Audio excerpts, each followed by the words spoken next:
Cut money নেওয়ার বিরুদ্ধে তৃণমূল নেতাদের অনেকবার সতর্ক করেছেন নেত্রী মমতা বন্দ্যোপাধ্যায়, কিন্তু শওকত মোল্লা বলছেন তারা কমিশন নেন কন্ট্রাক্টরদের কাছ থেকে। প্রকাশ্যে দাবি শওকতের, এই সমস্ত করছে আর আইএসএফ যারা করছে তাদের তো লজ্জা শরম নেই। সে তো একটা মানে হিজড়ে বললে ভুল হবে না, কারণ পাশের বিধানসভা হাড়োয়া 1,31,000 ভোটে হেরেছে। তারা সিপিএম এর সঙ্গে করেছে জোর বেঁধে আমায় বড় বড় কথা বলছে ভাঙড়ের মাটিতে দাঁড়িয়ে। আগামী 15 ডিসেম্বর রবিবার সকালে ভাঙড় 2 ব্লকের বামুনঘাটা অঞ্চলে তৃণমূল কংগ্রেসের ডাকে কর্মী সম্মেলন হবে। বৃহস্পতিবার সন্ধ্যায় ভাঙড় বিজয়গঞ্জ বাজারে তৃণমূল কংগ্রেসের দলীয় কার্যালয়ে ছিল প্রস্তুতি সভা। আর এই প্রস্তুতি সভায় উপস্থিত ছিলেন ক্যানিং পূর্বের বিধায়ক শওকত মোল্লা এবং ভাঙড় বিধানসভা তৃণমূল কংগ্রেসের একাধিক নেতৃত্ব। সেখানেই কমিশনার স্বীকারোক্তি শওকত মোল্লার, সড়ক বিরোধীরা এই সমস্ত করছে আর আইএসএফ যারা করছে তাদের তো লজ্জা শরম নেই। সে তো একটা মানে হিজড়ে বললে ভুল হবে না, কারণ পাশের বিধানসভা হাড়োয়া 1,31,000 ভোটে হেরেছে। তারা সিপিএম এর সঙ্গে করেছে জোর বেঁধে আমায় বড় বড় কথা বলছে ভাঙড়ের মাটিতে দাঁড়িয়ে। আর কিছু এখানকার ফেক কিছু মিডিয়া আছে, একটার পর একটা পোস্ট করছে। কেউ বলছে 12 তারিখ, কেউ বলছে 13 তারিখ, কেউ বলছে 14 তারিখ, কেউ বলছে 20 তারিখ। আমার তো সেই শুভেন্দুর কথা মনে পড়ে যাচ্ছে, 1 বছর আগে বললো অমুক দিন বোম ফাটবে। শওকতকে কটাক্ষ করেছেন তৃণমূল নেতা আরাবুল ইসলামও। মানে অ্যাকচুয়ালি বলতে বলতে ওনাদের মানে কাকে কি বলবে সেটাই হারিয়ে ফেলছে।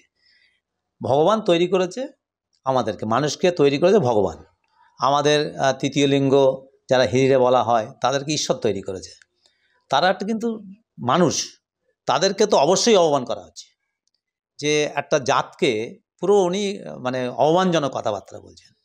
আর হিজড়ের প্রসঙ্গ যখন তুলছেন কথাটা, তা ওনার এই কথাটা তো প্রথম কথা হলো যে আমি তীব্র ঘৃণা করি ভাষাটা, যে এটা বলা ওনার উচিত হয়নি। এবং এই ধরনের ভাষা আমার মনে হয় মানে উনি যদি এটা বলেছেন, যদি বলে থাকেন তাকে উইথড্র করা উচিত। আর আমি প্রসঙ্গ যদি তুলি যে হিজড়ের কথা ওঠে, তো এত পুলিশ নিয়ে ঘোরার কি আছে? সবাই তো এত সিকিউরিটি নিয়ে ঘোরার কি আছে? তাহলে তো বোঝা যায় কে হিজড়ে কে হিজড়ে না, কে অমুক কে তমুক না। একটা জাতকে একটা এইভাবে অপমান করার তো কোনো দরকার নেই। আমরা তো জনগণের কাজ করার জন্য এসেছি, তো আমাদের এত সিকিউরিটির কিসের দরকার? তো আমার মনে হয় যে এই যে আইএসএফকে যেটা বলেছে, আমি আইএসএফ দলের সমর্থন করি না।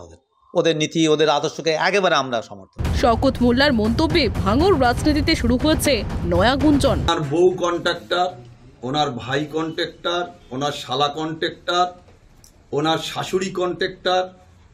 ভদ্রলোকের অন্তত একটু লজ্জা থাকা দরকার। জেলার কোটি কোটি টাকার কাজ এনে রাস্তা না করে টাকা তুলে নেওয়ার অনেক নজির আছে। আজকে তিনি বড় বড় কথা বলছেন, কম্বল কিনবেন, শাল কিনবেন। এর আগে গত বর্ষায় ছাতা কিনেছি, ছাতা 50 টাকার ছাতা বাবু 200 টাকা করে দাম ধরেছে।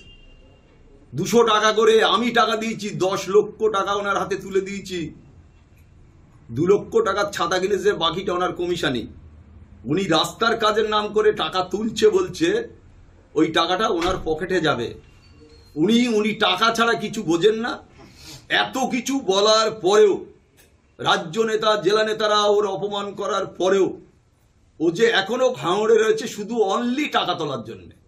আমি এখনো বলি যে ওই কন্ট্রাক্টররা যারা টাকা আয় করে তাদের একটা দপ্তর আছে, পূর্ত দপ্তর আছে। পূর্ত দপ্তরের মাধ্যমে টাকা ওঠে। আরাবুল ইসলাম কোনোদিন কোনোভাবে পূর্ত দপ্তরে নাক গলায়নি। ওইদুল সাহেব মারা গেছে, এর আগে টানা দায়িত্ব উনি ছিলেন। দক্ষিণ 24 পরগনা থেকে গোপাল শীলের রিপোর্ট, প্রাইম টিভি বাংলা।